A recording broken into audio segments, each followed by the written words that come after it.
আমরা উদাহরণ 3 থেকে শুরু করছি, ঠিক আছে। সর্বপ্রথম আমরা বক্সের ভিতরে যে এন্ট্রিগুলো দেওয়া আছে রেও মিলে ওইগুলো আমরা ভালোভাবে দেখব, ঠিক আছে।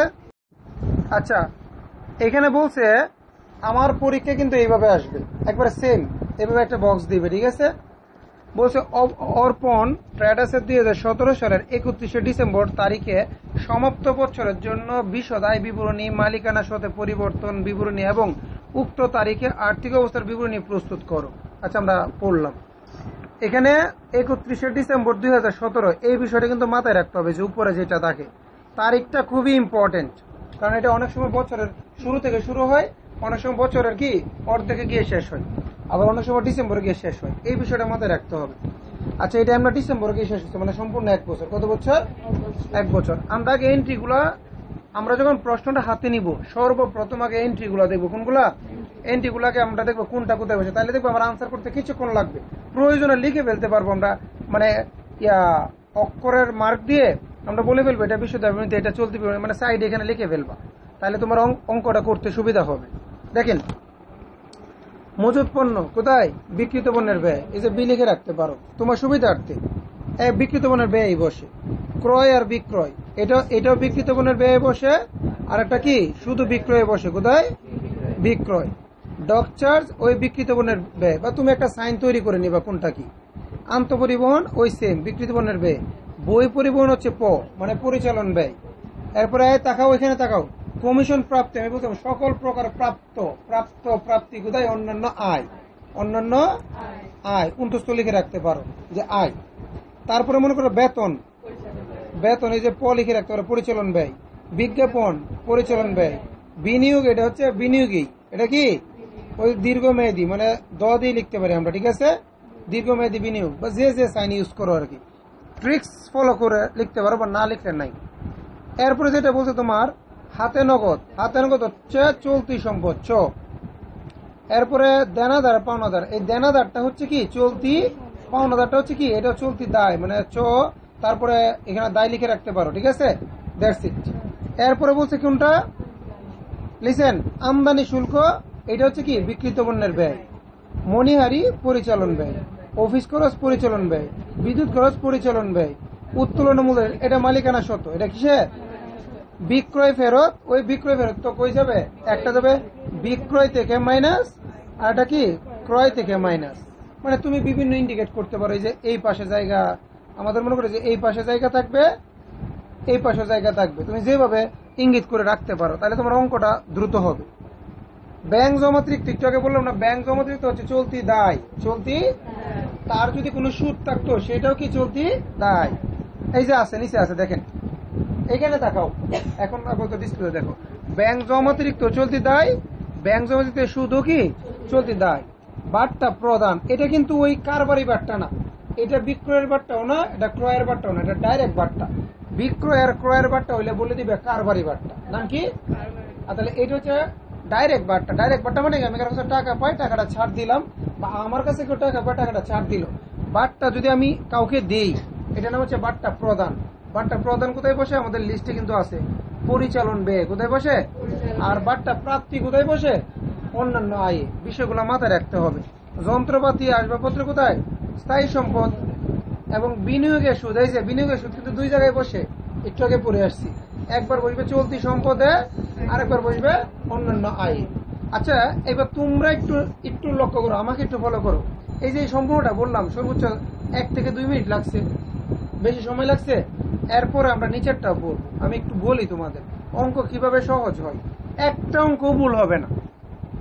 ক নম্বরে বলছে মজুত পণ্য, স্যার একটু দেখেন তো, মজুত পণ্য 31/12, আমি বলছিলাম না বছরের শেষে যে মজুত পণ্যটা, এটার নাম সমাপনী। এটার নাম কি? অনেক সময় সম্পূর্ণ নাম উল্লেখ করে দেয়, অনেক সময় সম্পূর্ণ নাম উল্লেখ করে না, তারিখ দিয়ে দাও তো আমরা বুঝবো এটা কি সমাপনী। 31/12 যে মজুত পণ্যটা, এটা কি? আর 1/1 যে মজুত পণ্যটা, এটা হচ্ছে প্রারম্ভিক। অফিস খরচ 1000 টাকা বকেয়া, তো বকেয়াটা অফিস খরচের সাথে কি যোগ হবে, এবং আমরা জানি বকেয়া আরেক জায়গায় কই যাবে? চলতি দায়ে। ওই বকেয়া দুই জায়গায় বসে না, কয় জায়গায়? একবার যার বকেয়া তার সাথে কি যোগ হবে বিষয় দায় বিবরণীতে, আর একবার কি হবে? আর্থিক অবস্থার বিবরণীতে চলতি দায়ে যাবে। আমি একটু ভেঙে নিচ্ছি তোমাদের সাথে। মনিহারি 500 টাকা, তাহলে মনিহারি 500 মনিহারির সাথে কি হবে? যোগ হবে, সরি অব্যবহৃত মানে ব্যবহার করা হয় নাই, তাহলে মণিহারি থেকে বাদ যাবে।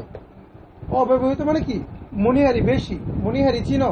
মণিহারি হচ্ছে ব্যবসা করতে গেলে খাতা কলম ক্যালকুলেটর যেগুলো, ধর এখন আমি এগুলো 1 বছরের জন্য কিনছি, 1 বছর পরে দেখলাম কিছু আমার বেঁচে গেছে কলম। কত টাকার কলম? প্রায় 500 টাকার কলম বেঁচে গেছে। তাহলে এই 500 টাকার কলম আমরা কি করবো, ওই আমি তো 1 বছর হিসাব করতে, তাহলে 1 বছরের যে খরচটা হয়েছে ওই খরচটা রাখবো, বাকিগুলো কি করবো, বাদ দিয়ে দিব। তাহলে মণিহারি আমি যত কিনছিলাম তার থেকে 500 টাকা বাদ দিয়ে দিব। এই 500 টাকা যে অগ্রিম ছিল, এই 500 টাকা কি ছিল, বাড়তি। এই বাড়তিটা আর্থিক অবস্থায় যায় কি হবে, চলতি সম্পদ। মানে আমরা জানি বিষয় দাবিতে যেগুলো বাড়তি এগুলা আর্থিক অবস্থায় গিয়ে কি, চলতি সম্পদ। মাথায় থাকবে তো, বিষয় দাবিতে যেগুলো অগ্রিম এগুলো ওইখানে গিয়ে চলতি সম্পদ, আর বিষয় দাবিতে যেগুলো বকেয়া ওইখানে গিয়ে কি, চলতি দায়। সম্পর্কটা বোঝা ট্রাই করো। বেতন দেখাই যে অগ্রিম, বেতন কত, অগ্রিম 4000 টাকা। তাহলে অগ্রিমটা কি করবো, বেতন থেকে বাদ দিব, বিষয় দাবিতে বাদ দিব, আবার আর্থিক অবস্থা নিয়ে চলতি সম্পদে যোগ করবো। মানে বলছিলাম না, অগ্রিম গুলা বাদ করবো, আর্থিক অবস্থা নিয়ে চলতি সম্পদে যোগ করবো, আর বকেয়া গুলো বিষয় দায় বিবরণীতে যোগ করবো, আর্থিক অবস্থা বিবরণীতে গিয়ে দায়ে গিয়ে লিখবো, চলতি দায়ে। ক্লিয়ার? আমাদের এই এখন পুরো বক্সই কিন্তু আমি পড়ে ফেলছি, তাহলে অঙ্ক অলরেডি প্রায় আমার হয়ে গেছে, এখন খালি লেখার পালা। ঠিক আছে, আপনারা বই ধরেন, আমি বলি আনসার গুলো বলি। ঠিক আছে, আমরা প্রথমে 1 নম্বর আনসারটাও আমাদের বলছে বিষয় দায় বিবরণী তৈরি করতে। কি বিষয় দায় বিবরণী? আমরা একটু বই ধরি একটা, আমি বই থেকে বলবো। ঠিক আছে, যখন রেকর্ডও দেখবেন বই হাতে নিয়ে মিলাই নিবেন। হ্যাঁ, বইয়ে শুধু প্রশ্নটা সামনে রাখবো, প্রশ্নটা। হ্যাঁ, 3 নম্বর না, প্রশ্নটা সামনে রাখেন এবং ডিসপ্লেতে লক্ষ্য করেন। আমরা শুরুতে লিখবো বিক্রয়, বিষয় দাবি জানি না। আচ্ছা, এখানে বিক্রয় কত বলো? বিক্রয় ছিল 1,57,000 টাকা, লিখলাম 1,57,000 টাকা। বলছিলাম বিক্রয়ের টাকাটা দ্বিতীয় করে লিখতে, মনে আছে? এবং বিক্রয়ের সাথে কি কি কথা আছে, বিক্রয় ফেরত, বিক্রয় বার্তা, অলিখিত বিক্রয়। দেখবো সাইটের ভিতরে কোন কোন কথাগুলো আছে। বিক্রয় ফেরত আছে, কোনটা আছে, কোথায় বিক্রয় ফেরত? আমরা একটু বিক্রয় ফেরতটা খুঁজি, কত নম্বরে? আচ্ছা, অনেক নিচে না, 1 2 3 4 5, মানে নিচে 1 2 3 4 5 6 7 8, নিচ থেকে 7টা গিয়ে 8 নম্বরে না। তাহলে বিক্রয় ফেরত কোনটা বলেন তো? শুনেন, বিক্রয় ফেরত হবে যেটা ডেবিটের ঘরে থাকে, এটা হচ্ছে বিক্রয় ফেরত। একটু আগে বললাম না, ডেবিটের ঘরে যেটা থাকে সেটা হচ্ছে বিক্রয় ফেরত। তাইলে এখানে বিক্রয় থেকে বিক্রয় ফেরত 7000 টাকা আমরা মাইনাস করব। ওকে, মাইনাস করলাম। এরপরে আমরা জানি বিক্রয় আরো 2টা ঘর আছে, সেটা হচ্ছে বিক্রয় বার্তা, অলিখিত বিক্রয়। খুঁজো তো বিক্রয় বার্তা আছে কিনা, নাই। এরপরে অলিখিত বিক্রয় আছে, বক্সের ভিতরে খুঁজো, বক্সের বাইরেও খুঁজো, নাই। তাহলে বিক্রয়ের ঘর কি শেষ, একটা দলের কাজ আমার শেষ। এবার দ্বিতীয় দলের নাম কি, বিক্রিত পণ্যের ব্যয়। চলেন এবার বিক্রিত পণ্যের ব্যয়ে যাই। তাকাও, বিক্রিত পণ্যের ব্যয় যদি যাই, আমরা শুরু থেকে দেখে আসি। ওই দেখো, প্রারম্ভিক মজুত পণ্য, আমরা কি জানি, প্রারম্ভিক মজুত পণ্য কোথায় বসে, বিক্রিত পণ্যের ব্যয়ে আমরা সোজাসুজি নিয়ে বসিয়ে দিলাম, কারণ প্রারম্ভিক মজুত পণ্যের সাথে কোনো কথা নাই। সরি, এখানে না, এই সোজাসুজি দ্বিতীয় ঘরে নিয়ে যাবো। কোন করে, দ্বিতীয় ঘরে, কারণ আমরা জানি দ্বিতীয় ঘরে নিয়ে সবগুলা সিরিয়াল করব। এরপরে ওই যে দেখো দ্বিতীয় লাইনে যাও, প্রশ্নের দ্বিতীয় লাইনে দেখো ক্রয়, ক্রয় তো বসে বিক্রিত পণ্যের ব্যয়। তাহলে আমরা এই যে ক্রয়টা লিখলাম, ক্রয়টা প্রথম করে কেন, ক্রয়ের সাথে কথা আছে, পার্সোনাল কথা। কি কথা, ওই যে ক্রয় ফেরত আছে। তাহলে বিক্রয় ফেরত কত ছিল, বিক্রয় ফেরত ছিল 7000 টাকা, আর ক্রেডিটে ছিল 6000। ক্রেডিটে যেটা থাকবে এটা হচ্ছে ক্রয় ফেরত। তাহলে ক্রয় থেকে 6000 টাকা মাইনাস করি, ক্রয় ফেরত মাইনাস করলে টোটাল কত, 70000। ক্রয়ের সাথে আরো 2টা ঘর থাকার কথা, কোনটা কোনটা, ক্রয় বার্তা আর একটা কি, অলিখিত ক্রয়। দেখেন তো কোথাও আছে কিনা, নাই। তাহলে আমার শেষ, ক্রয়ের কাজও কি শেষ, কিন্তু এই দলের কাজ এখনো শেষ হয়নি। এরপরে আমরা আবার প্রথম থেকে এবার ধরে আসবো। 1 নম্বরটা বাদ দাও, 2 নম্বরটা বোধ ডক চার্জ। ডক চার্জ কোথায় বসে, বিক্রিত পণ্যের ব্যয়। ওই আমরা লিখলাম যে ডক চার্জ, কি লিখলাম, ডক চার্জ। এরপর আন্ত পরিবহন কোথায় বসে, আন্ত পরিবহনের আরেক নাম কি, ক্রয় পরিবহন, এটাও বসে বিক্রিত পণ্যের ব্যয়। এরপরে আছে তোমার, আমরা শুধু বিক্রিত পণ্যের ব্যয় কোনগুলো বসে এগুলো আমরা খুঁজবো এখন, কারণ আমরা একবারে তো সবগুলো ঘর আঁকবো না, একটা করে দেখবো যে বিক্রিত পণ্যের ব্যয় কোনগুলো, আমরা লিস্ট ধরে যাই। এরপর দেখেন, বহি পরিবহন কি বিক্রিত পণ্যের ব্যয়, না। প্রশ্ন ধরো, কমিশন প্রাপ্তি কি বিক্রিত পণ্যের ব্যয়, না। বেতন কি বিক্রিত, না। তারপর বিজ্ঞাপনও না, বিনিয়োগও না, হাতে নগদ হবে না, দেনাদার পাওনাদার না, আমদানি শুল্ক। পাইছেন একটা, এই যে আমদানি শুল্ক বিক্রিত পণ্যের ব্যয়। এইভাবে তুমি একটা একটা গড় করবা, এইভাবে এক একটা গড় করবো, মানে সবগুলো পড়ে যাবে যে কোনটা কোনটা বসে। এবং প্রতিটা এন্ট্রির সাথে নিচে তাকায় দেখবা ওই এন্ট্রির সাথে কোনো কথা আছে নাকি, নাই। নাই, আমদানি শুল্কের সাথে কোনো কথা। এরপরে আবার দেখো মণিহারি, না। অফিস খরচ না, বিদ্যুৎ খরচও বসবে না, উত্তোলন মূলধন না, বিক্রয় ফেরত না, ব্যাংক জমাতে বিক্রয় কমিশন, বাট্টা প্রদান, আসবাবপত্র যন্ত্রপাতি বিনিয়োগের সুদ, ব্যাংক জমাতিরিক্ত সুদ। নিচে দেখো মজুত পণ্য, অফিস খরচ, মনিহারি, বেতন। তার মানে আর বিক্রিত পণ্যে কোনো কথা নাই, আছে একটা সমন্বয়ে মজুত পণ্যটা আছে। আমরা জানি সমাপনী মজুত পণ্য কি হয়, এগুলো যোগ করবো আগে, এগুলো কি করবো, সবগুলোরে যোগ করার পর এখান থেকে সমাপনী মজুত পণ্যটা কি করব, বাদ দিব। এই সমাপনী মজুত পণ্য আবার আর্থিক অবস্থা গিয়ে চলতি সম্পদ হবে জানি। আচ্ছা, আমরা বিকৃত পণ্যের ব্যয়ের তো গড় শেষ, বিকৃত পণ্য ব্যয়ের গড় শেষ। আচ্ছা, এরপরে কোন গড়টা আমার, এই যে আগে মোট মুনাফাটা করে ফেলি। Excuse me, 1 minute. আমরা যে কাজটা করতে পারি যে মোট বিক্রয় কত, 1,50,000 টাকা, আর বিকৃত পণ্যের ব্যয় কত, 82,000 টাকা। এটা থেকে এটা কি করব, মাইনাস করলে যে টাকাটা আসবে তার নাম হচ্ছে মোট মুনাফা। আমরা কি বুঝতে পেরেছি? তাহলে মোট মুনাফা পর্যন্ত শেষ। এবার বলেন তো মোট মুনাফার পরের ঘরটার নাম কি, পরিচালন ব্যয়। মোট মুনাফার পরের ঘরের নাম কি, ওকে ফাইন। তাহলে পরিচালন ব্যয় যদি আমরা যাই, পরিচালন ব্যয় আবার শুরু থেকে দেখে আসবো। এবার আমরা আবার রেও মিলটা দেখি। প্রারম্ভিক মজুত পণ্য আসবে না, ক্রয় বিক্রয় না, ডক চার্জ না, আন্তঃপরিবহন, বহি পরিবহন, কোনটা আসবে? তোমরা এইভাবে হিসাব করে লিখলে তোমার একটা ইন্টু ভুল হবে না। সবসময় বলবা সবগুলা মিলাবা যে এটা বসবে, এটা হ্যাঁ, এটা না, এটা হ্যাঁ, এটা না, এইভাবে। তাহলে বই পরিবহন লিখলাম আমরা, এই যে বই পরিবহন লিখছি না, লিখলাম, ডাইরেক্ট নিয়ে গেলাম। এবং নিচে দেখবো তার সাথে কোনো কথা আছে কিনা, আছে না। এরপর নিচে যাও, কমিশন প্রাপ্তি বসবে এখানে না, বেতন বসবে। কি বসবে? এবার বেতনের সাথে নিচে কথা আছে নাকি নাই, আছে। দেখো নিচে নিচে সমন্বয়ে অগ্রিম 4,000 টাকা। তাহলে বেতনের সাথে কথা আছে, তাহলে কাজটা কোন করে করবো, প্রথম করে। এই যে তাকাও এখানে বেতনটা লিখলাম 24,000, তার থেকে অগ্রিম 4,000 টাকা আমি বাদ দিয়ে দিব। অগ্রিম 4,000 টাকা যদি বাদ দিই তাহলে পরে থাকবে কত, 20,000 টাকা। পরে থাকবে কত, প্রশ্নটা দেখবে এবং সাথে সাথে এখানে দেখবে কত টাকা পরে থাকবে, 20,000 টাকা। তাহলে বেতন কিন্তু সে, এই যে অগ্রিম টাকাটা, এই অগ্রিম টাকাটা কিন্তু আরেকবার আর্থিক বিবরণীতে যাবে। আর্থিক বিবরণীতে কি যাবে, চলতি সম্পদে। ও এখানে যত অগ্রিম আসবে এটা হলো এখানে যায় কি হবে, আবার চলতি সম্পদ হবে, আমি বলে যাচ্ছি। আচ্ছা, পরে বেতনটা হাত দিয়ে ধরে রাখিও প্রশ্নে, বেতনের পরে বিজ্ঞাপন আসবে নাকি আসবে না? এই পরিচালন ব্যয় তো বিজ্ঞাপন আসে না? তাহলে এখানে আমি বিজ্ঞাপনটা দিলাম কত, বিজ্ঞাপনের সাথে কথা আছে কিনা আমরা দেখি নিচে, কোনো কথা নাই। তাহলে বিজ্ঞাপন সরাসরি কোথায়, 10,000 টাকা ওইখানে চলে যাবে। এরপরে দেখেন বিনিয়োগ কি আসবে এখানে না, এবার হাতে নগদ আসবে না, দেনাদার বনতার আসবে না, আমদানি শুল্ক না, মনিহারি আসবে। এই যে মনিহারি লিখলাম কত, 3,000। প্রথম করে কেন, আমরা দেখবো মনিহারির সাথে কথা আসছে কিনা। নিচে অব্যবহৃত মানে অগ্রিম, তাহলে এখানে এটা মনিহারি থেকে বাদ দিব। এই যে মনিহারি থেকে বাদ দিলে 2,500 টাকা হবে মনিহারি, আর যে 500 টাকা বাদ দিচ্ছি এটা আর্থিক অবস্থায় নিয়ে যাবো কোথায়, চলতি সম্পদে। কারণ এখানে যাবো অগ্রিম, ওইখানে তা সম্পদ, মনে থাকবে তো। এরপরে অফিস খরচ আসবে নাকি আসবে না, আসবে। মনে বুঝতেছো, গুড। হ্যাঁ, অফিস খরচের সাথে একটা কথা আসছে নিচে দেখো, অফিস খরচ বকে 1,000 টাকা। তাহলে বকে থাকলে যায় কি হবে, যুগ। এই যে দেখো বকেটা এখানে এসে কি হয়েছে, যুগ হয়। তাহলে 6,000 আর 1,000 কত, 7,000 টাকা লিখলাম। এবং এইখানে যে 1,000 টাকাটা বকে ছিল আর্থিক অবস্থা, এটা যাই হবে চলতি দায়। এখানে যেগুলো বকে ওইখানে কি এটা হবে দায়, আর এখানে যেগুলো অগ্রিম ওখানে গিয়ে সম্পদ। দেখ সহজ কিন্তু হিসাবটা একটু মাথায় একবার ক্যাচ করা, আর্থিক বিবরণী অনেক সহজ। এরপর আবার সিরিয়াল, হাত সরাবো না প্রশ্ন থেকে।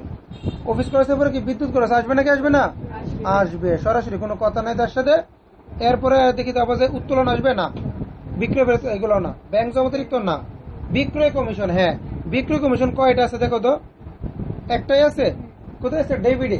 মনে রাখবেন বিক্রয় কমিশন, এই যে আমি কিন্তু লিখে দিয়েছিলাম, যদি ডেবিটে থাকে তাহলে এটা পরিচালন ব্যয়, আর যদি ক্রেডিটে থাকে তাহলে এটা আয়। ক্রেডিটে থাকলে অন্যান্য আয়, আর ডেবিটে থাকলে, তাহলে এই যে এটা কিন্তু ডেবিটে, টাকাটা কোথায়, টাকাটা কার করে, ডেবিটে করে না, তাহলে এটা কি পরিচালন ব্যয়, পরিচালন ব্যয়। তাহলে পরিচালন ব্যয় লিখে দেন 8,000 টাকা লিখলাম আমি, পরিচালন ব্যয়ের করে লিখলাম। এরপরটা আসেন বাট্টা প্রদান আর বাট্টা প্রাপ্তি। এখান থেকে কোনটা আসবে, বাট্টা প্রদানটা পরিচালন ব্যয়, প্রাপ্তিটা তো অন্যান্য আয়। তাহলে আমি বাট্টা প্রদানটা লিখলাম, প্রদানটা সরাসরি আমি লিখে দিলাম, তাদের সাথে তো কোনো কথা নাই। এরপরে তো আসবাবপত্র আসবে না, যন্ত্রপাতি বিনিয়োগের সুদ না, ব্যাংক যন্ত্রের সুদ এখানে একটা আসবে না। তাহলে পরিচালন ব্যয়ের ঘর কি শেষ। তা আমরা কি করব, সবগুলো পরিচালন ব্যয় একসাথে যোগ করব, কত, 61,500 টাকা। কত, ওই উপরে যে আমার মোট মুনাফাটা ছিল, একটু তাকাই আমরা, উপরে যে আমার মোট মুনাফা ছিল কত, 68,000, এখান থেকে 61,500 টাকা বাদ দিব। তাহলে এখন কত টাকা থাকতেছে, ওই টাকাটা যেটা থাকতেছে তার নাম হবে পরিচালন মুনাফা। মোট মুনাফা থেকে পরিচালন গুলো বাদ দেওয়ার পরে যেটা থাকে তার নাম কি পরিচালন মুনাফা। তো পরিচালন মুনাফা কত ৬,৫০০ টাকা। এবার পরিচালন ব্যয়ের পরের দলের নাম কি অন্যান্য আয়। চলেন না আমরা একটা একটা করে করি, আশা করি এটুকু ক্লিয়ার। পরিচালন ব্যয়ের পরের দলের নামটা হচ্ছে প্রথমটা হচ্ছে বাট্টা প্রাপ্তি। আচ্ছা না সরি, এখানে না, আমরা ওইখান থেকে আবার শুরু থেকে আসি। প্রশ্নে হাত দাও। প্রারম্ভিক মজুত পণ্য না, ক্রয় বিক্রয় না, ডকচা যন্ত্র পরিবহন, বই পরিবহন, কমিশন প্রাপ্তি। আমরা জানি সকল প্রকার প্রাপ্তি অন্যান্য আয়। তাহলে আমরা বিসমিল্লাতে দিব কোনটা কমিশন প্রাপ্তি। কত টাকা 800 টাকা দিলাম না 500 টাকা। আচ্ছা কমিশন প্রাপ্তি আমরা দিলাম কত 500 টাকা। এরপর আবার সিরিয়ালে যাও। বেতন বিজ্ঞাপন, প্রশ্নে বেতন বিজ্ঞাপন, বিনিয়োগ, হাতে নগদ, দেনাদার, আমদানি শুল্ক, মণিহারি, অফিস খরচ, বিদ্যুৎ খরচ, উত্তোলন, বিক্রয় ফেরত, ব্যাংক জমাতিরিক্ত, বিক্রয় কমিশন না, বাট্টা প্রদান না, বাট্টা প্রাপ্তি। তারপরে কোনটা আসবে? তোমরা এইভাবে প্রশ্নে একটা করে পড়ে যাবো। বাট্টা প্রাপ্তি, বাট্টা প্রাপ্তিটা কি অন্যান্য আয়। আবার সিরিয়ালে যাও। আসবাবপত্র, যন্ত্রপাতি, বিনিয়োগের সুদ। বিনিয়োগের সুদটা কি অন্যান্য আয়। মনে রাখবেন বিনিয়োগের সুদ। আচ্ছা প্রথম করে লিখছে কেন বলতেছি। বিনিয়োগের সুদ একবার বসে অন্যান্য আয়ে, আরেকবার বসে চলতি সম্পদে। আচ্ছা বিনিয়োগের সুদ 800 টাকা। কেন? এখানে তো নিচে কোনো কথা নাই। সবাই একটু তাকাও, নিচে কোনো কথা আছে? বোর্ডে তাকাও, নিচে কোনো কথা নেই। তাহলে এটা প্রথম করে কেন? একটু বিনিয়োগে যাও। আমার যে বিনিয়োগটা ছিল, দেখো বিনিয়োগ ছিল 10%। বিনিয়োগ কত টাকা ছিল বলো তো? 20,000 টাকা। বিনিয়োগ কত? 20,000কে যদি তুমি 10% করো ভাইয়া, মানে 10% মানে কি 20,000 টাকা সুদ। তাহলে তোমার মাসে সুদ আসবে কত? 20,000কে 10% করো 2,000 টাকা। এক মাসে বা এক বছরে সুদ আসার কত কত, সরি বাৎসরিক, এটা এক বছরে সুদ আসার কত কত 2,000 টাকা সুদ আসার কত কত টাকা। কিন্তু 2,000 টাকা সুদের ভিতরে এবার লাস্টে দেখো, ঘরের লাস্টে বিনিয়োগের সুদ দিছে কত 800 টাকা। আমার সুদ আসবে কত 2,000, সুদ আসছে কত তাহলে 1200 টাকা। এখন আমি পাবো না, আমি পাবো কিনা? তাই এই লিখছে যে এখানে তাকান যে বিনিয়োগের সুদ আমি পেয়েছি কত 800, আরো আমি পাবো কত। আমরা জানি আর্থিক বিবরণীতে কোনো বকেয়া রাখা যায় না। আর্থিক বিবরণীতে কোনো বকেয়া রাখা, আর্থিক বিবরণীতে সব এনে কি করতে হয় একসাথে, মানে সমান করে লিখতে হয়। আর্থিক বিবরণীতে কোনো অগ্রিম থাকলে বাদ, আর বকেয়া থাকলে নাকি যোগ। তাহলে এই যে 1200 টাকা কিন্তু আমাকে সুদ দেয় নাই, 1200 টাকা সুদ দিছে দেয় নাই, তাই আমি 1200 টাকা অ্যাড করে টোটাল 2,000 টাকা লিখতে হবে আমার। কারণ আমি তো ওই যে বিনিয়োগকে 10% করলে আমি বুঝবো তুমি যে বিনিয়োগ করছো 20,000 টাকা, তোমার বছরে সুদ কত আসবে 2,000 টাকা। কত টাকা? কিন্তু তুমি তো পাইছো, আবার নিচে বলে দিচ্ছ তুমি পাইছো 800 টাকা, তাহলে পাও নাই কত 1200। ওই 1200 অ্যাড করে বিষয় দাবি পুরো ফিল আপ করে দিতে হবে। তাহলে বিষয় দাবিতে আমার টোটাল করে দিলে কত 2,000 টাকা। যে আমি পাইছি 800 টাকা, আর প্রাপ্য, প্রাপ্য মানে কি পাবো, প্রাপ্য মানে কি পাবো কত টাকা 1200 টাকা। তাহলে টোটাল আমার সুদ কত হবে 2,000 টাকা। শেষ অন্যান্য আয়। এরপরে যাবো আমরা, আর কিছু নাই। এরপরে যাবো অন্যান্য ব্যয়। কোথায় যাবো? এবার আবার শুরু থেকে দেখো, প্রশ্নে হাত দাও। অন্যান্য ব্যয় আছে কোনগুলা? প্রারম্ভিক মজুত পণ্য না, ক্রয় বিক্রয় না, ডকচা যন্ত্র পরিবহন, বই পরিবহন, কমিশন প্রাপ্তি, বেতন বিজ্ঞাপন, বিনিয়োগ, হাতে নগদ, দেনাদার, আমদানি শুল্ক, মণিহারি, অফিস খরচ, বিদ্যুৎ খরচ, উত্তোলন, বিক্রয় ফেরত, ব্যাংক জমাতিরিক্ত। লিসেন টু মি, ব্যাংক জমাতিরিক্ত যেটা ছিল, ব্যাংক জমাতিরিক্ত কত কত বলেন তো? এখানে কোনো পার্সেন্ট দেওয়া আছে কত? আচ্ছা ব্যাংক জমাতিরিক্ত 30,000। এখানে কিন্তু আমরা নিচে একটা আছে, বাদ বাদ, ব্যাংক জমাতিরিক্ত আসবে না, বিক্রয় কমিশন আসবে না, বাট্টা প্রদান প্রাপ্তি একটাও আসবে না। আসবাবপত্র, যন্ত্রপাতি, বিনিয়োগের সুদ, ব্যাংক জমাতিরিক্তের সুদ, এটা কই আসে? অন্যান্য। বলেন ব্যাংক জমাতিরিক্তের যে সুদটা, এটা অন্যান্য ব্যয়, সেটা আরেকবার কোথায় যায়? আর্থিক অবস্থায় চলতি দায়ে যায়। একবার এখানে অন্যান্য ব্যয়ে, আরেকবার ওইখানে কি চলতি দায়ে। বিষয়টা কি আমি বুঝাইতে পেরেছি? দেখছি। তাহলে যদি বুঝো এখান থেকে জাস্ট কোনটা হবে ব্যাংক জমাতিরিক্তের সুদটা। শেষ আয়গুলা কি করব? ওই যে পরিচালন যে করার পরে যে টাকাটা আমি পাইছিলাম কত টাকা 6,500 টাকা, ওই 6,500 টাকার সাথে ওই যে আয়গুলো হয়েছে 9,800 টাকা, এটার সাথে কি করলাম, সরি 3,300 টাকা, এটার সাথে যোগ করলে 9,800 হয়েছে। এখান থেকে আবার অন্যান্য ব্যয়গুলো আমি বাদ দিব। তাহলে আমার নিট মুনাফা কত টাকা 8,800 টাকা। আশা করি বিষয় দায় বিভিন্ন কোনো ডাউট নাই। আচ্ছা বিষয় দাবি করতে যদি কোনো ডাউট না থাকে চলেন এরপরে আমরা করবো মালিকানা সত্ত্ব। এখন কি করব দেখেন, আবার প্রশ্নে হাত দেন। মালিকানা সত্ত্বের ভিতরে কোন কোন এন্ট্রি গুলো যায় আমরা কি জানি না। দেখেন প্রশ্ন যদি যান, প্রারম্ভিক মজুত পণ্য ক্রয় এগুলো যায়, ডকচার্জ, আন্তঃপরিবহন, বই পরিবহন, কমিশন, বেতন, বিজ্ঞাপন, বিনিয়োগ, হাতে নগদ, দেনাদার, আমদানি, মনিহারি, অফিস, বিদ্যুৎ, উত্তোলন। উত্তোলনের মূলধন যায়, উত্তোলনের মূলধন। তাহলে উত্তোলন কত, মূলধন কত বলেন? মূলধন হচ্ছে 1,70,000। ওকে, আচ্ছা উত্তোলনটা একটু পরে লিখি। আমরা জানি দেখেন মালিকানা শতকরার সময় মূলধনের সাথে ওই যে বিশদ বিবৃতিতে যে উত্তরটা পাইছো, কত টাকা পাইছো? নিটলা 8,800। এইটাই নিয়ে এখানে যোগ করবা, এটা এখানে কি করবা, আর উত্তোলনটা এখান থেকে কি করবা, মাইনাস করবা। সিম্পল হিসাব। আমরা মূলধনের সাথে ওই আর্থিক অবস্থায় যে নিট লাভটা পাবো ওইটা নিয়ে কি করবো, যোগ করব, এবং উত্তোলন গুলো কি করবো দেখি তো আরো কোনো এন্ট্রি আছে কিনা এখান থেকে মালিকানা সতর্ক করে যাবে। এরপরে দেখো বিক্রয়, ফেরত, ব্যাংক জমাতিরিক্ত বিক্রি কমিশন, বার্তা, আসবাবপত্র, যন্ত্রপাতি, বিনিয়োগের সুদ, ব্যাংক জমাতিরিক্ত সুদ, এবং নিচে বলছে মজুত পণ্য, অফিস খরচ, ব্যবহৃত মনিহারি, বেতন, অগ্রিম পরিশোধ। একটাও আর মালিকানা সতর্ক করে যাবে না। তাহলে মালিকানা সতর্ক শেষ কত, 1,38,000 টাকা। বিষয়টাকে আমি বুঝাইতে পারছি স্যার? চলেন এবার আমরা করব আর্থিক অবস্থার বিবরণী। কি করব, আর্থিক অবস্থার বিবরণীর প্রথম ঘরটার নাম কি, প্রথম ঘরটার নাম কি? এবার আবার সিরিয়াল ধরেন, স্থায়ী সম্পদে কোনগুলো বসে। আবার আমি প্রশ্নগুলো বলতেছি। প্রারম্ভিক মজুত পণ্য বসে না, ক্রয় বিক্রয়, ডক চার্জ, আন্তঃপরিবহন, বই পরিবহন, কমিশন, বেতন, বিজ্ঞাপন, বিনিয়োগ, হাতে নগদ, দেনাদার, আমদানি, মনিহারি, অফিস। একটা বসবে না, লাস্টে একবার এসে বসবে কোনটা, আসবাবপত্র, যন্ত্রপাতি। কারণ আমরা স্থায়ী সম্পদের লিস্টে মুখস্থ করছি, তাহলে আমরা দিব আসবাবপত্র এবং কত, যন্ত্রপাতি। এই দুইটা বসাই, দুইটা যোগ করে এই করে নিয়ে আসবো 90,000 টাকা। স্থায়ী সম্পদের ঘর শেষ। স্থায়ী সম্পদের ঘর কি, আমরা লিখবো মোট স্থায়ী সম্পদ 90,000। এরপরে ঘরটার নাম কি, বিনিয়োগ। বিনিয়োগ একটাই, বিনিয়োগ কি, ওই বিনিয়োগ 10% কত টাকা, 20,000 টাকা। এই যে 20,000 টাকা লিখে দিচ্ছি, শেষ কিনা? তারপরে করেন 10% যেটা করবে, এটা আমি বলি কোনটা। বিনিয়োগের করে শুধু বিনিয়োগ লিখবা, বিনিয়োগের করে কি করবা, বিনিয়োগ যত টাকা পুরোটা লিখে দেবা। তার যে 10% যে সুদটা, এটাই এনে লিখবো আমরা এই চলতি সম্পদের করে। না, বিনিয়োগ থেকে কোনো কিছু বাদ হবে না, বিনিয়োগের পুরো টাকাটা বিনিয়োগের করে লিখবা। তার যে সুদ, সুদটারে নিয়ে আমি যখন এক জায়গায় ইনভেস্ট করছি আমি 2 লক্ষ টাকা, আমি 2 লক্ষ টাকা থেকে সুদ পাচ্ছি, তার মানে কি আমার আসল টাকা কমে যাবে?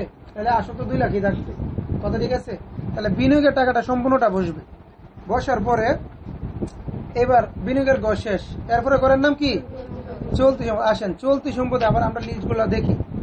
প্রথম থেকে যদি যাই, প্রারম্ভিক ক্রয়, ডকচার্জ, আন্ত, বহি, কমিশন, বেতন, বিজ্ঞাপন, বিনিয়োগে যে আসছে, যেটা বিনিয়োগ আসবে না, কিন্তু বিনিয়োগের সুদ আসবে। বিনিয়োগের সুদ আসবে না, বিনিয়োগের সুদ কত হবে, 2,000। এইখানে কিন্তু আর ওই যে 800-1200 লিখবো না, ডাইরেক্ট 2,000 লিখবো। এখানে কি করব, ওইখানে তোমার কোথায়, আচ্ছা আমি সরি, বিনিয়োগের সুদ তো আমি পেয়ে গেছি কত, 800। বক্সের ভিতরে বলে ফেলছো কত, 800। তাহলে আমার আর পাওনা কত ছিল, 1200। ওই 1200 টাকা হবে আমার সম্পদ। কত টাকা সম্পদ হবে, আমার কথা বুঝেন? কারণ আমরা তো বক্সের ভিতরে বলে দিছে যে বিনিয়োগের সুদ আমি 800 টাকা কি পেয়ে গেছি, তাহলে পাই নাই কত, 1200। ওই 1200 টাকা লিখবো কোথায়, চলতি সম্পদের ঘরে। বুঝাইতে পারছি? আচ্ছা এরপরে দেখেন আবার সিরিয়ালে যদি যায়, হাতে নগদ না, আচ্ছা হাতে নগদ তো চলতি সম্পদ, হাতে নগদ কি লিখলাম, হাতে নগদ চলতি সম্পদ, কোনো কথা নাই তার সাথে। এরপর দেখেন দেনাদার, দেনাদার কত টাকা, 30,000। দেনাদারের সাথে আগেবারে কোনো কথা আছে, কুরিন মুরিন কিছু আছে? আমি কিন্তু গতকালকে বলছিলাম দেনাদার লেখার সময় তার থেকে যে নতুন কুরিন গুলো বাদ দিতে হয়। নিচে নতুন কোন কুরিন আছে, কুরিন নাই। কুরিন যদি থাকতো নিচে নিচে সমনে, তাহলে এগুলো দেনাদার থেকে বাদ দিতে হইতো, মনে থাকে যেন। তাহলে দেনাদারে পুরো টাকাটা লিখে দিলাম। এরপরে বলছে ওই যে, এরপর আবার সিরিয়ালে যে আমদানি আসবে না, মনিহারি না, মনিহারির সাথে একটা কথা ছিল নিচে, অব্যবহৃত কত, 500 টাকা। তাহলে 500 টাকা অগ্রিম ছিল, অগ্রিমটা গিয়ে কি হয়েছে এখানে, সম্পদ। তাহলে আমরা অব্যবহৃত মনিহারি লিখবো 500 টাকা। এরপরে আমরা সিরিয়ালে, আচ্ছা উপরে যেটা বেতন বাদ দিয়ে আসছি, বেতনের সাথে তো কথা ছিল, অগ্রিম বেতন ছিল না? আমরা জানি যত কিছু অগ্রিম আছে সবগুলা এখানে আছে, অগ্রিম বেতন। আবার এটা আমরা আর্থিক অবস্থার বিবরণীটা দেখবো, সরি বিষয় বিবরণীটার দিকে যদি আমরা তাকাই, আমরা দেখবো কোনগুলা অগ্রিম, কোনগুলা কি বকেয়া। বকেয়া গুলা চলতি দায়ে, আর অগ্রিম গুলা কোথায়, চলতি সম্পদ। আমরা খুব দ্রুত লিখতে পারবো, ওইটা দেখলাম আনসারটা। এরপরে যে সমাপনী মজুত পণ্যটা, এখানে হিসাবে কি হবে, যুগ। এখানে তাকাও, সমাপনী মজুদ পণ্যটা এখানে আবার এসে কি হবে যোগ। এটা কথা বললে প্রশ্নটা বলার সাথে বোর্ডে দেখবা, ঠিক আছে। এরপরটা দেখেন, তাহলে আমার মোট সম্পদ এর করো শেষ। তাহলে আর্থিক বলতে সম্পদ আর নাই। সম্পদ কয়টা? স্থায়ী সম্পদ, দীর্ঘমেয়াদী বিনিয়োগ, চলতি সম্পদ। সম্পদের ঘর কমপ্লিট। এবারে যাবো আমরা দায়ের করে, কার করে? আচ্ছা, সম্পদের করে টাকা কত আসছে দেখো তো, 1,89,300 টাকা, ঠিক আছে। আজানটা শেষ হোক। আচ্ছা, এখন আমরা মোট সম্পদ হচ্ছে 1,89,300 টাকা। এখন আমরা মোট দায়গুলোও দেখবো। তাহলে দায়ের করটা কিভাবে শুরু করতে? এইভাবে লিখতে হবে, মালিকানা শত ও দায়। লেখার সিস্টেমটা জানিয়েন কিন্তু, মালিকানা শত ও দায় দিয়ে দুইটা ফুটা দিবেন। প্রথমে কোনটা লিখবো? ওই যে মালিকানা শতের যে উত্তরটা বের করছিলাম না এখানে, এই যে কত, 1,38,800 টাকা। এইটা আমরা এখানে লিখবো যে মালিকানা শত সমাপনী উদ্ধৃত। এটা মূলত কোনটা? ওই মালিকানা শতের উত্তরটা, মালিকানা শতের। তাহলে এটা আর্থিক বিবরণীর সাথে একটা সম্পর্ক আছে। এইটা ছাড়া আর্থিক বিবরণী কখনো করা, মাঝে মধ্যে মালিকানা শত আমাদের করতে হবে না, কিন্তু ওরা উত্তরটা বলে দিবে যে মালিকানা শতের টাকা এত, তো বলে দিলে তো আমার উত্তর হয় লিখতে চলে, হয় আমার করে নিতে হবে, নাইলে ওরা বলে দিবে। তাহলে কত? 1,38,800 টাকা। দেন এরপরে ঘরের নাম কি? চলতি দায়। চলতি দায় না, এখানে আরেকটা আছে দীর্ঘমেয়াদী দায়। কি আছে? কিন্তু এখানে দীর্ঘমেয়াদী দায় হয়তো বা বক্সে আমরা যে প্রশ্ন একটু দেখেন তো, কোনো দীর্ঘমেয়াদী দায় নাই। প্রশ্নের দীর্ঘমেয়াদী কোনো দায় নাই। এখানে কিন্তু আমার আরেকটা ঘর আছে দীর্ঘমেয়াদী দায়, নাই দেখে লেখা নাই, নাই দেখে লেখা নাই, কিন্তু আমার সিরিয়ালে ঘর আছে নাকি? নাই, আছে। এবার চলতি দায়ে যায় ভাইয়া, প্লিজ একটু ধরো। চলতি দায়ের হিসাবটা কি? প্রথমে হবে কি দেখি তো, আমরা সবগুলো মিলাই। চলতি দায় কোনগুলো বলো? আচ্ছা, সবার আগে ওইটাতে যাই। বিষয় দায় বিবৃতিতে যেগুলো বকেয়া ছিল এখানে এগুলো দায়। তাহলে বকেয়া কোনটা কোনটা ছিল? অফিস খরচ, মনে আছে? তাহলে ওইখানের বকেয়াটা এখানে হয়ে যাবে কি? দায়। ওইখানের যে বকেয়াটা ছিল এটা এখানে হয়ে যাবে কি? এবার বাকি কি থাকে? পাওনাদার। আমরা যদি তুমি এবার সিরিয়ালে প্রশ্নটা পড়বো, আমরা প্রশ্নটা করি। প্রারম্ভিক মজুত পণ্য ক্রয়, ডকচার্জ, আন্ত বইপরণ, আর তারপরে কমিশন, বেতন, বিজ্ঞাপন, বিনিয়োগ, হাতে নগদ, দেনাদার, পাওনাদার। এই পাওনাদার কি? চলতি দায়। পাওনাদার কত টাকা? ক্রেডিটের করে 19,500 টাকা লিখলাম। আবার সিরিয়ালে পড়ে যাই।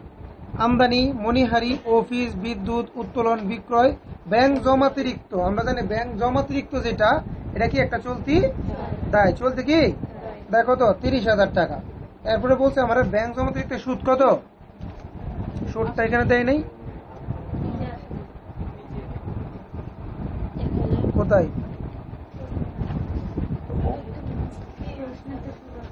শুনেন সবাই, ব্যাংক জমাতিরিক্ত সুদটা যদি বক্সের ভিতরে থাকে, কোথায়? তাইলে এখানে আসবে না, এখানে আসবে না, কথাটা মনে রাখেন। আচ্ছা, এখন যেটা বলতেছে আমারে, আরে আমরা যদি বলে দিত যে 10% ব্যাংক জমাতিরিক্ত কত, তাহলে যে ব্যাংক জমাতিরিক্তটা কিন্তু এখানে আসতো এবং তার সুদটাও এখানে আসতো। কথাটা কি বুঝাইতে পারছি? যেগুলো 10% ব্যাংক জমাতিরিক্ত, তাহলে পুরো টাকাটা আগে আসতো ব্যাংক জমাতিরিক্ত, এবং তার যে সুদটাও এখানেও আসতো, অন্য না ইয়েও যাইতো।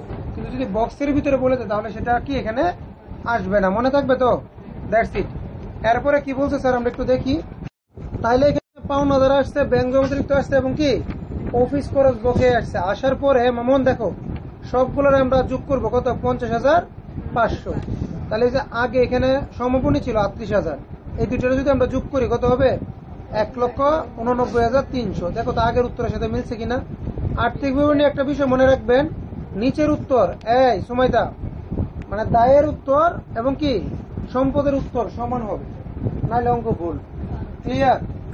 আমার মনে হয় এটা